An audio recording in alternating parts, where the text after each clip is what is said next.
কি রে তোমার ধাক্কা দিলি কে? ওই বেটা ওই তুই মঙ্গা ভাই এলাকা এসে মঙ্গা ভাই ছোট ভাইকে হাত তোলস। ওই বেটা তো আমি দেখে আনবো বেটা দাঁড়া।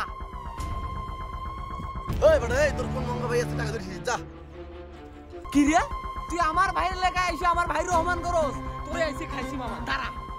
ওই আলো ভাই কই আপনি? ও ভাই নাকি আমজাম মাঝে আপনার রহমান করছে ভাই কই আপনি? আসেন তো খারা আমার বড় ভাই আইতাছে। তুই আমার বড় ভাই রহমান করছ বেটা তোরে এসে খাইছি দাঁড়া আইতাছে। এ যা দা তোর কোন বড় ভাই আছে টাকা নিস যা। তোর কোন বড় ভাই আছে টাকা নিস যা। কে রে আমার অপমান করছে রে? কে রে? কে? ভাই ওই ছেলে আপনার রহমান করছে ভাই আপনি খালি পারমিশন দেন ভাই। ওই ছেলে আমি খায়া ফেলাম। দাঁড়া আমি ওর সাথে কথা বলতেছি, কথা বলে দেখছি। ছেলেটা কই রে? ছেলেটা কই? ছেলেটা কই? ভাই ওই যে আলা বলা বসে আছে জান কথা কোন। কিরে কালার বলতো দেখি। কিরে ভাই তুই আমার মামা তো ভাই লাগিস রে। ভাই আপনি